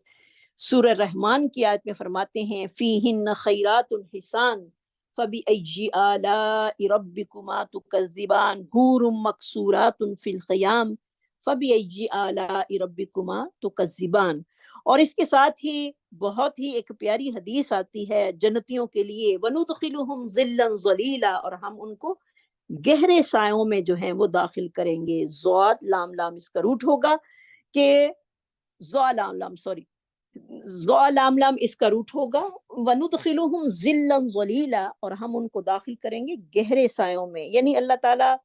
اپنے پاک باز بندوں کو گہرے پاکیزہ آرام دہ سائے میں جو ہیں وہ داخل کریں گے. جیسے کہ حضرت ابو ہریرہ بیان کرتے ہیں کہ نبی صلی اللہ علیہ وسلم نے فرمایا یقیناً جنت میں ایک ایسا درخت ہے کہ سوار اس کے سائے میں 100 سال تک مسلسل چلتا رہے گا پھر بھی اس کے سائے کو طے نہیں کر سکے گا. سبحان اللہ. یہ نیکوکاروں کو اللہ تعالیٰ جو ہیں وہ بدلہ دیں گے. اللہم اجعلنا منہم. اللہ ہمیں بھی نیک عمل کرنے کی توفیق نصیب فرما اور ہمیں نیکوں کا ساتھ نصیب فرما. دعا کرتے رہنا چاہیے اللہ سے، کیونکہ انسان دنیا میں جس سے محبت کرتا ہے قیامت والے دن اسی کے ساتھ ہی اٹھے گا. اور اللہ ہمیں صحابہ اکرام کا ساتھ اور اصحابیات کا ساتھ جو ہے وہ نصیب فرمانا، اور پیغمبروں کا ساتھ بھی اللہ ہمیں نصیب فرمانا. بے شک ہم بہت ہیں لیکن ہماری محبت تو ان کے ساتھ ہے نا. جتنے بھی پیغمبر ہیں گزر گئے ہیں، اور ہمارے نبی صلی اللہ علیہ وسلم جو ہیں وہ ہمیں سب سے زیادہ افضل اور پیارے ہیں. ان اللہ، بے شک اللہ تعالیٰ، یامرکم، حکم دیتا ہے تم کو، حمزہ میم را اس کا روٹ ہوگا، ان تؤدوا الاماناتی، یہ کہ تم ادا کرو ایمانتوں کو. امانات کا روٹ ہوگا الف میم نون، الی اہلیہا، اس کے اہل والوں کی طرف، واذا حکمتم بین الناس، اور جب تم فیصلہ کرو لوگوں کے درمیان، ان تحکموا بالعدل، یہ کہ تم فیصلہ کرو عدل کے ساتھ. ان اللہ، بے شک اللہ تعالیٰ، نعم ما یعظکم بہ، بہت اچھی نصیحت کرتا ہے اس کے ساتھ. ان اللہ کان سمیعا بصیرا، بے شک اللہ تعالیٰ سننے والا اور دیکھنے والا ہے. یہاں پر ایمانت کا ذکر جو ہے وہ آیا ہے، اور اس آیت کا شان نزول کچھ اس طرح ہے کہ جس دن مکہ فتح ہوا، نبی صلی اللہ علیہ وسلم نے حضرت عثمان بن طلحہ سے بیت اللہ کی چابیاں لے کر اس میں داخل ہوئے صلی اللہ علیہ وسلم. سیدنا عثمان بن طلحہ جو تھے ان کے پاس بیت اللہ کی چابیاں تھیں. اب بھی اس ڈور کو جو ہے وہ جو کافی بڑا سارا دروازہ لگا ہے وہ بھی لاک ہوتا ہے، اور اس کی چابیاں ابھی تک انہی کے خاندان میں ہیں. عثمان بن طلحہ کی آگے سے آگے جو نسلیں چلی ان کے اندر ہیں. تو آپ صلی اللہ علیہ وسلم نے اس میں داخل ہوئے. جب آپ صلی اللہ علیہ وسلم باہر تشریف لائے، جو ملتزم کے ساتھ ہے اس کو بھی ملتزم ہی بولا جاتا ہے، کافی اونچا لگا دیا گیا ہے اب. تو آپ نے یہ آیت جو تھی وہ تلاوت فرمائی، ان اللہ یامرکم ان تؤدوا الامانات الی اہلیہا. تو آپ صلی اللہ علیہ وسلم نے سیدنا عثمان بن طلحہ رضی اللہ تعالی عنہ کو بلا کر چابیاں جو تھیں، عنہما کو بلا کر چابیاں ان کے سپرد کر دی. سیدنا عمر فاروق رضی اللہ تعالیٰ عنہ نے عرض کی کہ آپ صلی اللہ علیہ وسلم پر میرے ماں باپ قربان ہوں، اس سے پہلے میں نے کبھی آپ صلی اللہ علیہ وسلم کو اس آیت کی تلاوت کرتے ہوئے نہیں سنا تھا. تو یہ کیا ہوا؟ آپ صلی اللہ علیہ وسلم، کیونکہ ہمیں اللہ تعالیٰ بتا رہے ہیں کہ یہودیوں کی عادت یہ بھی تھی کہ وہ ایمانت میں خیانت بھی کیا کرتے تھے. تو اس لیے اللہ تعالیٰ نے کہا کہ بے شک اللہ تعالیٰ تمہیں حکم دیتا ہے کہ ایمانت کو ادا کرو اس کے اہل کی طرف، اور خیانت کرنا جو ہے یہ ایک بہت ہی برا فعل ہے۔ یعنی کسی کے پاس کوئی چیز بطور ایمانت رکھی گئی ہو تو یہود کا شیوا کیا ہوتا تھا، وہ اس مال کو مال غنیمت سمجھ کر واپس نہیں لٹاتے تھے۔ تو اللہ رب العزت نے اہل ایمان کو امانتوں کی کما حق ادائیگی کا جو ہے وہ حکم دیا ہے، کیونکہ امانت جو ہے وہ صرف چیز کی امانت نہیں بلکہ ہر چیز پر امانت کا لفظ جو ہے وہ بولا جاتا ہے۔ جس کا ایک مسلمان کسی بھی کام کا جو ہے وہ امانت دار بنایا جائے تو وہ امین ہوتا ہے، یعنی اس کا تعلق حقوق اللہ سے بھی ہے، نماز سے، زکوٰۃ سے، روزہ سے، حج سے، کفارہ سے، نظر سے، اور حقوق العباد سے بھی ہے، جیسے کسی کی امانت واپس کرنا، یا کسی کی بات جو ہے وہ امانت ہے تو اس کے پاس اپنی بات رکھنا۔ تو اس میں خیانت جو ہے، یا کسی کا کوئی عہدہ ہے اس کو بھی امانت ہی قرار دیا گیا ہے کہ اس کو وہ خوب اچھے طریقے سے جو ہے وہ پورا کرے۔ تو نبی صلی اللہ علیہ وسلم نے خیانت کو نفاق کی علامت بتایا ہے۔ اسی طرح ایمانت سے مراد جو ہے وہ اعلیٰ عہدے بھی ہیں جو کہ انسان کو انہی کے سپرد حکومت کو کرنے چاہیے جس کے اہل وہ ہوں، اور جب اس کے اہل کو وہ عہدے نہیں دیے جاتے، ایمانت اس کے اہل والوں تک نہیں دی جاتی، تو پھر حکومتیں جو ہیں وہ خراب اور برباد ہو جاتی ہیں، جیسے آج ہمارے ملک کی حالت ہو رہی ہے کہ نااہل لوگ جو ہیں وہ آگے ہیں اور جو اہل ہیں ان کو کوئی پوچھتا ہی نہیں ہے۔ تو ایمانت سے مراد جو ہیں وہ عہدے بھی ہیں کہ جو جس کا حق ہے اس کو عہدہ دیا جائے، کیونکہ اسلام ایک اتنا پیارا مذہب ہے ہمارا، اس نے ہر انسان کو خیانت کرنے سے جو ہے وہ اجتناب کرنے کی تلقین کی ہے، اور ایمانت کی تحفظ کا خیال رکھنے کا حکم دیا ہے، کیونکہ اللہ رب العزت قرآن عزیز کی میں سورۃ مومنون کی آیت نمبر 8 میں فرماتے ہیں والذین هم لاماناتهم وعہدہم راعون، حقیقی مومن تو وہ ہیں جو اپنی ایمانتوں اور عہد و پیمان کی نگرانی کرتے ہیں، یعنی کسی کا وعدہ ہے تو وہ بھی ایمانت ہے۔ ایمانت میں کئی چیزیں جو ہیں وہ آ جاتی ہیں، جیسے کہ حضرت ابو ہریرہ رضی اللہ تعالیٰ عنہ بیان کرتے ہیں کہ نبی صلی اللہ علیہ وسلم نے فرمایا کہ جو شخص تیرے پاس ایمانت رکھے اس کو ایمانت ادا کر، اور جو تجھ سے خیانت کرے تو اس سے خیانت نہ کر، یعنی وہ خیانت کا بدلہ خیانت میں نہیں دینا، بلکہ ہر انسان کو اپنے ایمان کی خود حفاظت کرنی ہے۔ تو دیانت داری جو ہے وہ مومن کا شیوا ہے، اور جبکہ خیانت کرنی جو ہے وہ منافق کا شیوا ہے، اس کی عادت ہے۔ جیسے کہ آپ صلی اللہ علیہ وسلم نے فرمایا کہ آیات المنافق سلاسو، اور منافق کی عادتیں جو ہیں عادتیں یا 3 نشانیاں اس کی ہیں، جب وہ بات کرتا ہے تو جھوٹ بولتا ہے، اور وعدہ کرے تو اس کی خلاف ورزی کرتا ہے، وَإِذِ اؤْتُمِنَ خَانَ، اور جب اس کے پاس ایمانت رکھی جائے تو اس میں خیانت کرتا ہے۔ تو ہمیں بھی اپنا اپنا جو ہے وہ جائزہ لینا چاہیے کہ ہمارے اندر تو نہیں کوئی ایسی بات پائی جاتی کہ ہم بھی بات بات پر جو ہیں وہ جھوٹ بولتے رہیں، وعدہ کریں تو اس کو پورا نہ کریں، اور جب کوئی ہمیں امین بنا کر بات کر دے یا کوئی بات ہمارے پاس ایمانت رکھ دے پیسوں کی، تو ہم اس کی ایمانت میں سے خیانت کر لیں۔ نہیں، یہ بات نہیں ہونی چاہیے۔ جیسے کہ حضرت عبداللہ بن عمر رضی اللہ تعالیٰ عنہما بیان کرتے ہیں کہ نبی صلی اللہ علیہ وسلم نے فرمایا یہ 4 باتیں جس شخص کے دل میں ہوں گی وہ خالص منافق ہے، اور جس میں ایک خصلت ہوگی اس میں نفاق کی ایک خصلت ہوگی۔ جب ایمانت دار بنایا جائے تو خیانت کرے، جب بات کرے تو جھوٹ بولے، جب عہد کرے تو توڑ ڈالے، جب لڑائی کرے تو گالی دے۔ اور یعنی انسان کو ہر حال میں جو ہے وہ ایماندار، سچی بات کرنے والا، عہد کی پاس داری کرنے والا ہونا چاہیے۔ تو یہ چیزیں کب ہوں گی؟ جب ہم اپنے دین کو، اپنے قرآن کو، ہم اپنے نبی کی بات کو، ہم اپنے رب کی بات کو سمجھنے والے ہوں گے۔ تو قیامت کے قریب جو ہے یہ ساری چیزیں لوگوں کے دلوں میں سے نکل جائیں گی، جیسے کہ حضرت حذیفہ بیان کرتے ہیں رضی اللہ تعالیٰ عنہ کہ نبی صلی اللہ علیہ وسلم نے فرمایا ایمانت لوگوں کے دلوں کی گہرائی میں اتری، پھر انہوں نے قرآن مجید سے اس کی حیثیت کو معلوم کیا، پھر انہوں نے حدیث سے اس کی اہمیت کا پتہ چلایا۔ آپ صلی اللہ علیہ وسلم نے ہم سے اس ایمانت کے اٹھ جانے کے متعلق بھی بیان فرمایا۔ حضرت حذیفہ کہتے ہیں کہ آدمی ایک بار سوئے گا ایمانت اس کے دل سے ختم ہو جائے گی، یعنی محو ہو جائے گی، اسے یاد ہی نہیں رہے گا کہ میرے پاس کسی کی امانت تھی، پھر اس کا دھندلا سا نشان اس کے اوپر جو ہے وہ باقی رہ جائے گا، پھر ایک دفعہ اور سوئے گا تو امانت بھی اٹھا لی جائے گی، صرف آبلے کی طرح اس کا ایک نشان جو ہے وہ باقی رہ جائے گا۔ اس کی مثال ایسی ہے جیسے تو کوئی انگارہ اپنے پاؤں پر لٹکائے اور وہ جل کر پھول جائے، یعنی جب انسان جلتا ہے تو وہ چھالا سا بن جاتا ہے، آبلا سا، وہ بڑا بن جاتا ہے جو ابھرا ہوا نظر آتا ہے، لیکن حالانکہ اس کی اندر میں کچھ بھی نہیں ہوتا۔ جب اس آبلے کو پاپ کر دیا جائے تو اس میں سے کچھ بھی نہیں نکلتا، وہ ویسے ہی اتنا پھول کر بڑا ہو جاتا ہے آبلہ جب انسان کے جسم پہ کوئی چیز جل کر گرتی ہے۔ لوگ صبح کے وقت خرید و فروخت کریں گے اور ان کے ہاں کوئی بھی ایمانت دار نہیں ہوگا، کہا جائے گا کہ فلاں قبیلے میں ایک ایمانت دار ہے، اور ایک آدمی کے متعلق کہا جائے گا کہ وہ کس قدر عقل مند ہے، کس قدر بلند حوصلہ اور کس قدر بہادر ہے، حالانکہ اس کے دل میں رائی برابر بھی ایمان نہیں ہوگا۔ یعنی اتنا لوگ جو ہیں وہ بے حس ہو جائیں گے، کسی کی ایمانت کسی کے پاس ہوگی تو وہ اس کو ایسے بھلا دیں گے جیسے ان کو پتہ ہی نہیں۔ وَإِذَا حَكَمْتُمْ بَيْنَ النَّاسِ أَن تَحْكُمُوا بِالْعَدْلِ، اور جب تم انصاف کرو لوگوں کے درمیان تو انصاف کرو حق و انصاف کے ساتھ،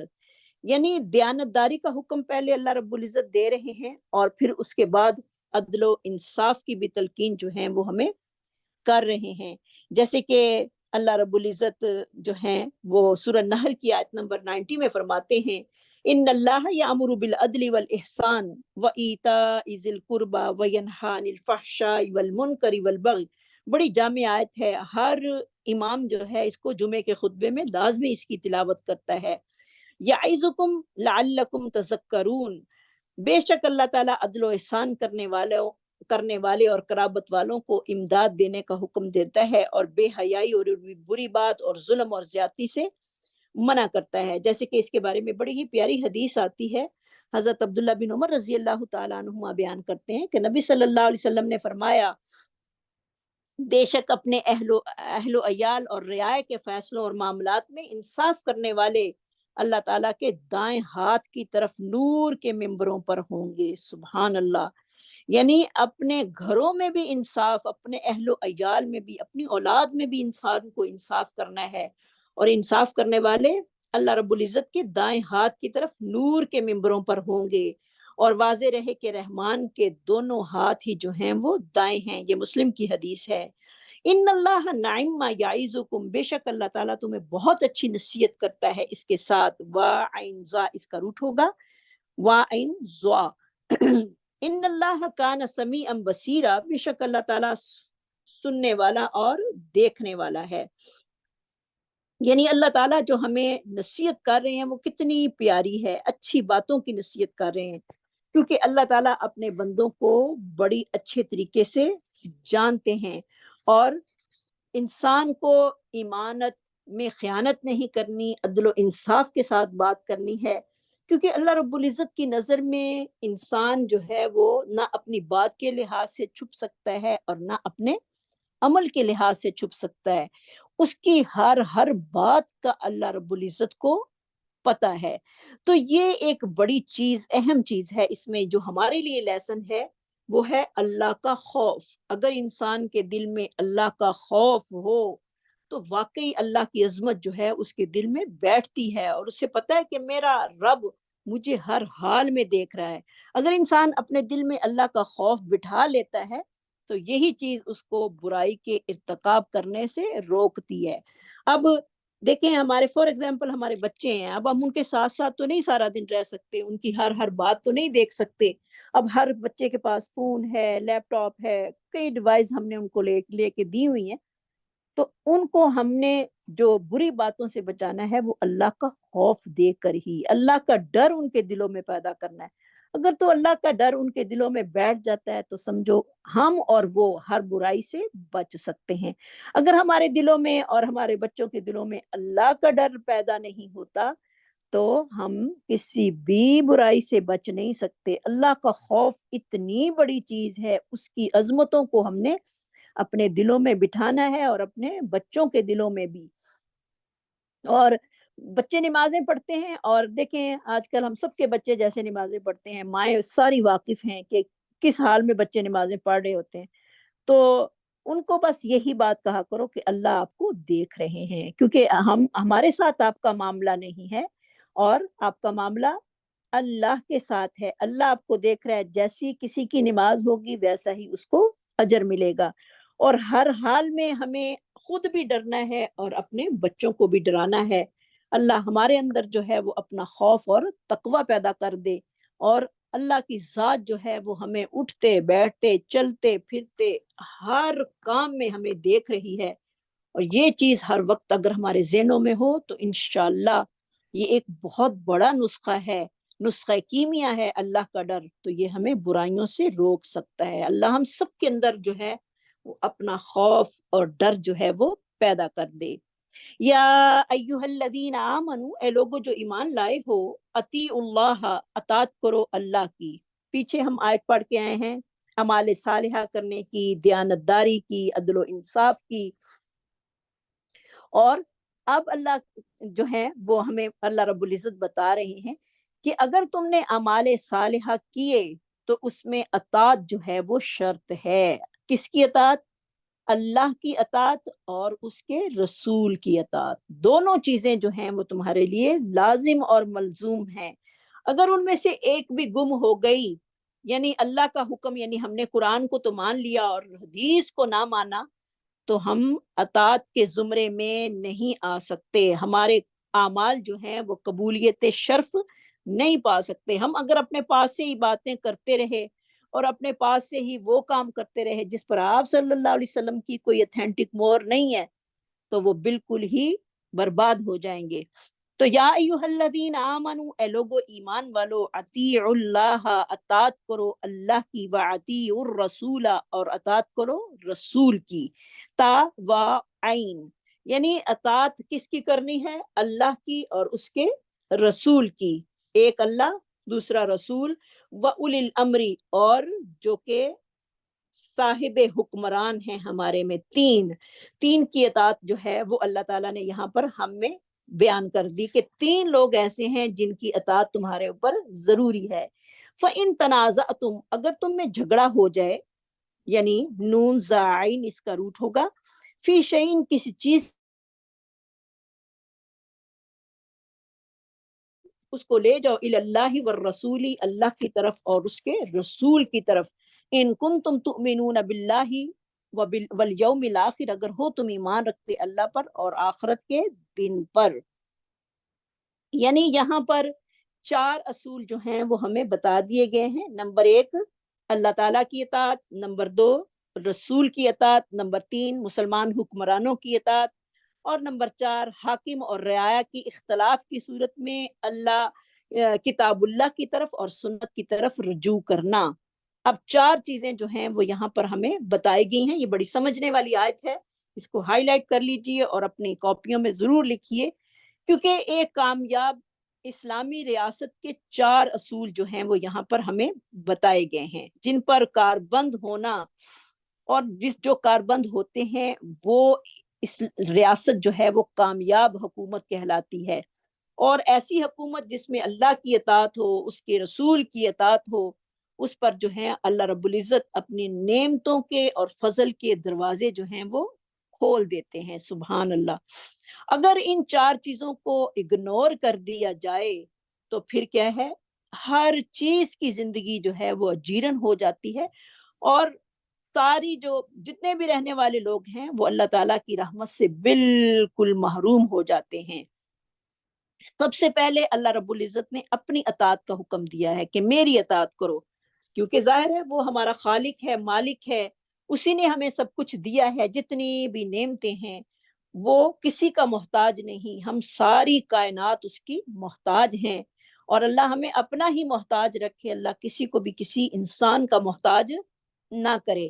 اور اللہ تعالیٰ نے ہی جو کچھ پیدا کیا ہے اس کا رب بھی اللہ ہے، اور جتنے بھی قانون دنیا میں بنے ہیں سارے اللہ ہی کے نافذ کیے ہوئے اصول ہیں، یعنی جو بھی اللہ نے قرآن مجید میں ہمیں اصول دے دیے ہیں وہ اللہ نے ہی بنائے ہیں، کیونکہ یہ کلام ہی اللہ کا ہے۔ تو لہٰذا کسی دوسرے انسان کو اس میں دخل اندازی کرنے کی اجازت اللہ رب العزت نے نہیں دی۔ اور پھر دیکھیں قرآن مجید میں جو ہمیں حکم ملتے ہیں وہ مجمل ملتے ہیں،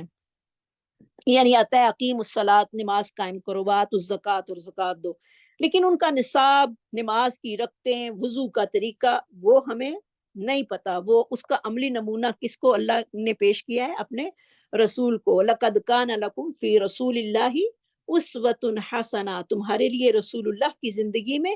بہترین نمونہ ہے، یعنی رسول اللہ کو ہم نے اپنا نمونہ بنانا ہے، کیونکہ اللہ نے ہمارے لیے وہی نمونہ بنایا ہے۔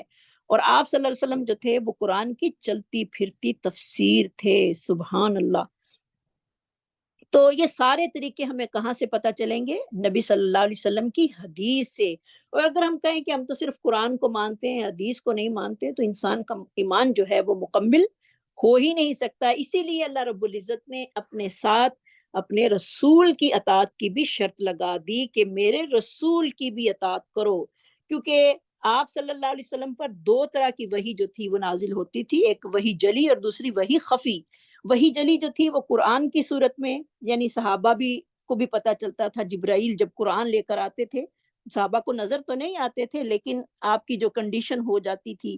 اس سے پتہ چلتا تھا، پھر آپ صحابہ کو لکھواتے تھے قرآن، اور جبرائیل آپ کو پڑھاتے، پھر آپ آگے صحابہ کو، اور پھر ڈائریکٹ اللہ کے ذریعے جو تھا وہ قرآن آتا تھا، جبرائیل لے کر آتے تھے۔ تو پھر حدیث بھی اسی طرح جو آپ کے ذہن میں اترتی تھی وہ لوگوں کے سامنے نہیں اترتی تھی، کیونکہ آپ کی زبان سے حق کے علاوہ کوئی بات جاری ہوتی نہیں تھی۔ وَمَا يَنطِقُ عَنِ الْهَوَىٰ إِنْ هُوَ إِلَّا وَحْيٌ يُوحَىٰ، اللہ کے نبی کہتے ہیں میں اپنی زبان سے، اپنی خواہش سے نہیں بولتا، میں وہی بات کرتا ہوں جو میری طرف وحی کی جاتی ہے۔ تو حدیث جو ہے وہ وحی خفی ہے، اور قرآن جو ہے وہ وہی جلی ہے، یعنی سب کے سامنے ہے۔ اسی لیے اللہ رب العزت ہمیں قرآن مجید میں فرماتے ہیں وَمَا آتَاكُمُ الرَّسُولُ فَخُذُوهُ، جو تمہیں اللہ کا رسول دے وہ لے لیا کرو، وَمَا نَهَاكُمْ عَنْهُ فَانْتَهُوا، اور جس سے تمہیں منع کرے اس سے رک جایا کرو۔ سورۃ حشر کی آیت نمبر 7 ہے، وَاتَّقُوا اللَّهَ، اور اللہ سے ڈرتے رہو۔ تو اللہ کی اگر اطاعت ہے تو رسول کی اطاعت یقینی ہے، اگر رسول کی اطاعت نہیں تو ہمارا جو ہے ایمان وہ قابل قبول نہیں ہوگا۔ جیسے کہ نبی صلی اللہ علیہ وسلم نے فرمایا من اطاعنی فقد اطاع اللہ، جس نے میری اطاعت کی گویا کہ اس نے اللہ کی اطاعت کی۔ ومن یعصینی فقد عصی اللہ، جس نے میری نافرمانی کی گویا کہ اس نے اللہ کی نافرمانی کی۔ اللہ اکبر۔ تو یہ مسلم کی حدیث ہے، اور آپ صلی اللہ علیہ وسلم کی ایک بہت پیاری حدیث ہے، بہت ہی اچھی لگتی ہے۔ کل امت یدخلون الجنت الا من ابا، قالوا یا رسول اللہ ومن یابا، قال ومن اطاعنی دخل الجنہ ومن عصانی فقد ابا، میری امت کے تمام لوگ جنت میں داخل ہوں گے سوائے اس کے جس نے جنت میں جانے سے انکار کر دیا۔ عرض کی گئی جنت میں جانے سے کون انکار کرتا ہے؟ آپ صلی اللہ علیہ وسلم نے فرمایا جس نے میری اطاعت کی وہ جنت میں جائے گا، اور جس نے میری نافرمانی کی گویا کہ اس نے جنت میں جانے سے انکار کر دیا، اس نے جنت میں جانے سے انکار کر دیا۔ تو اللہ کے نبی کی فرما برداری جو ہے وہ کتنی ضروری ہے، یہ بات ہمیں پلے سے باندھ لینی چاہیے کہ وہ کام جس پر اللہ کے نبی کی مہر ہے وہ کام جو ہے وہ اللہ کے ہاں عمل صالح بنے گا، ورنہ جتنی بھی ہم نیکیاں کر لیں اور اگر اللہ کے نبی نے نہیں وہ کی تو وہ ہمارے لیے عمل صالح نہیں بنیں گی، بلکہ الٹا اس کی سزا جو ہے وہ ہمیں ملے گی۔ جیسے کہ حضرت ابو رافع بیان کرتے ہیں کہ نبی صلی اللہ علیہ وسلم نے فرمایا کہ تم میں سے کوئی کسی کو میں اس حال میں نہ پاؤں کہ وہ اپنے تخت پر یا دیوان پر بیٹھا ہو اور اس کے پاس میرے احکام میں سے کوئی حکم آ جائے جس کا میں نے حکم دیا ہو یا اس سے منع کیا ہو تو وہ کہے کہ ہم نہیں جانتے، ہم تو کتاب اللہ میں جو پائیں گے اسی پر عمل کریں گے۔ بعض لوگ جو ہیں وہ حدیث کا انکار کرتے ہیں، اور بعض لوگ تو کہتے ہیں کہ ہمیں کیا پتا کہ یہ اتھینٹک بات ہے بھی ہے یہ نہیں۔ علماء نے اور جو پہلے شیخین گزر چکے ہیں انہوں نے جتنی بھی محنت کی، کتنی انہوں نے بڑی بڑی کتابیں حدیث کی لکھی، وہ ساری کی ساری اتھینٹک ہیں، جیسے کہ صحیح بخاری ہے، صحیح مسلم ہے، جتنی بھی اصح کتابیں ہیں وہ ساری صحیح لکھی گئی ہیں، اور ہمارا ایمان ان پر مضبوط ہے کہ واقعی علماء نے محنت کر کے اس کتابوں کو لکھا، اور ان کو پڑھنے سے ہی پتہ چلتا ہے کہ واقعی ان کی اتھینٹکسٹی جو ہے وہ کتنی مضبوط ہے، اور جب تک ہم اس پر ایمان نہیں لائیں گے اس پر نہیں۔ تیسرا حکم جو کیا تھا، ایک تو اللہ کا حکم، دوسرا اللہ کے رسول کی اطاعت کا حکم، تیسرا اولی الامر۔ اولی الامر میں جو ہے وہ بادشاہ اور حکمران آ جاتے ہیں، یعنی جو کسی کا سردار ہو، اس کی امیر کی فرما برداری کرنا جو ہے وہ پورے لشکر کی ذمہ داری ہوتی ہے، لیکن امیر کی اطاعت اس وقت ہوگی جب وہ شریعت کے مطابق حکم کرے۔ اگر امیر، چاہے وہ گھر کا امیر ہی کیوں نہ ہو، کیونکہ گھر کا امیر جو ہے وہ ہمارا شوہر ہے اور بیوی اور بچے اس کی رعایا ہیں، اگر وہ بھی اللہ کے حکم کے خلاف حکم کرتا ہے تو اس کا بھی کہنا نہیں مانا جائے گا۔ اللہ کی اطاعت پہلے ہے اور مخلوق کی اطاعت پہلے نہیں ہے، جیسے کہ حضرت علی رضی اللہ تعالیٰ عنہ بیان کرتے ہیں، لا طاعت فی معصیت اللہ انما الطاعت فی المعروف، اطاعت تو نیکی ہے، اللہ کی نافرمانی میں مخلوق کی اطاعت جو ہے وہ جائز نہیں۔ اگر شوہر ہمیں کوئی حکم ایسا دے رہا ہے جو کہ شریعت کے خلاف ہے اور اللہ نے ہمیں اس کے اپوزٹ حکم دیا ہے، اور شوہر جو ہے وہ ہمیں اس سے اپوزٹ حکم دے رہا ہے، تو ہمیں اس کا کہنا نہیں ماننا، ہمیں اللہ کی فرما برداری پہلے کرنی ہے، بعد میں اس کو دیکھنا ہے کہ وہ کیا حکم کر رہا ہے، اور اگر تو وہ اللہ کی مرضی کے ساتھ حکم کر رہا ہے، اللہ کے حکموں کا حکم کر رہا ہے، تو پھر ہمیں اس کا بھی کہنا ماننا ضروری ہے، کیونکہ اللہ نے یہاں پر اولی الامر کے ساتھ بھی، اور حاکم بھی اسی تحت میں ہیں، جیسے کہ اس کے بارے میں ایک بہت پیاری حدیث آتی ہے، حضرت علی رضی اللہ تعالیٰ عنہ بیان کرتے ہیں کہ نبی صلی اللہ علیہ وسلم نے ایک لشکر کا امیر عبداللہ بن حذیفہ انصاری کو بنا کر جو تھا وہ مقرر فرمایا کہ اس کی اطاعت کا حکم دیا، یعنی لشکر کے امیر جو تھے عبداللہ بن حذیفہ انصاری رضی اللہ تعالیٰ عنہ تھے، اور سارے لوگوں کو اطاعت کا حکم دیا کیونکہ امیر کی اطاعت ضروری ہے۔ تو امیر جو تھا وہ کسی بات پر لشکر سے ناراض ہو کر کہنے لگا کہ ایک لشکر کا امیر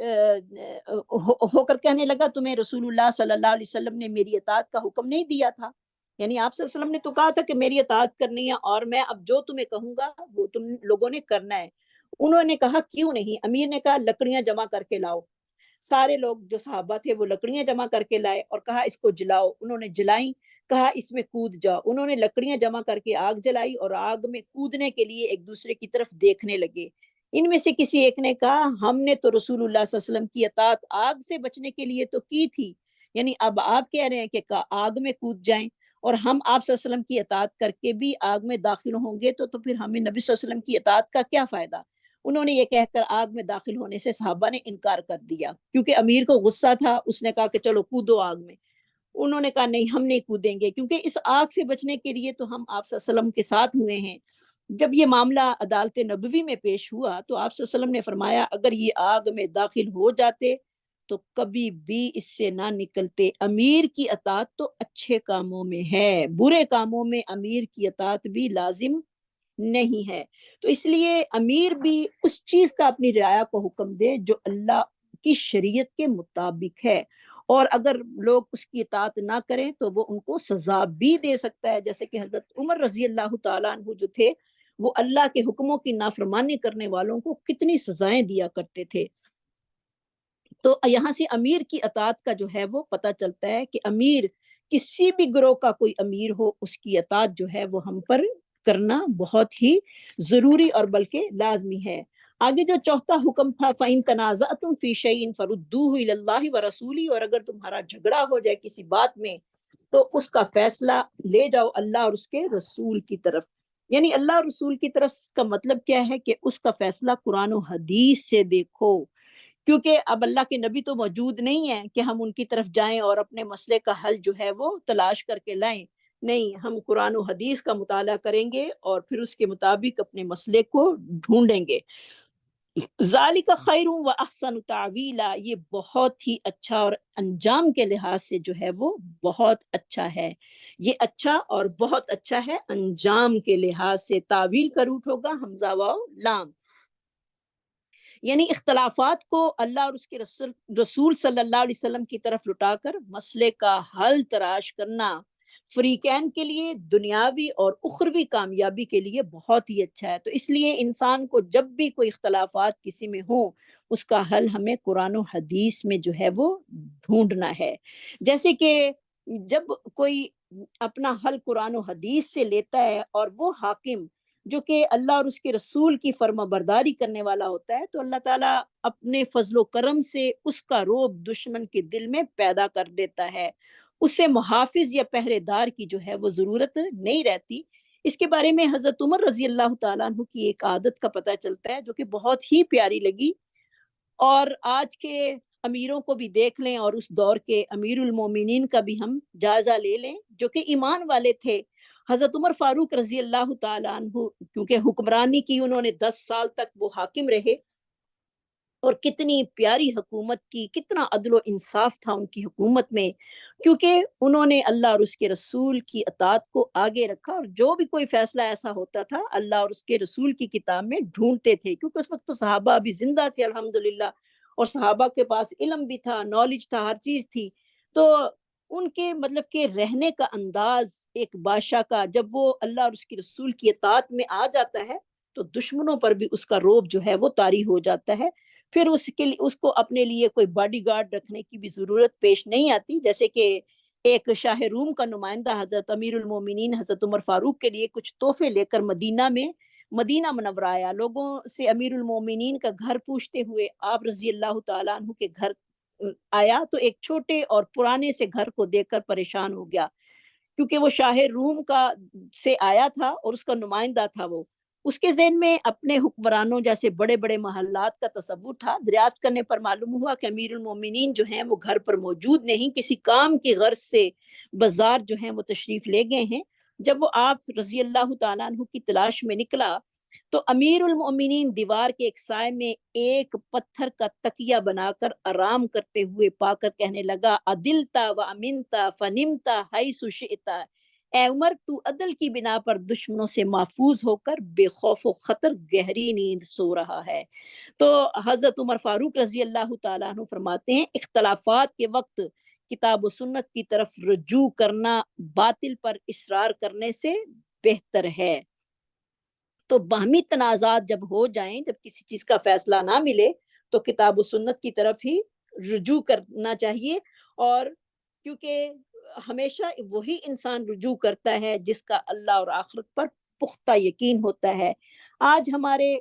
سارے مسائل، مادی مسائل، اقتصادی مسائل، کتنے مسائل ہیں وہ کسی سے بھی حل نہیں ہو رہے، اس لیے کہ حکمرانوں کے دل میں اللہ اور اس کے رسول کی اطاعت نہیں، اللہ اور اس کے رسول کا ڈر نہیں، خوف نہیں، اس لیے نہ انصاف قائم ہو رہا ہے اور نہ ہی مسئلوں کا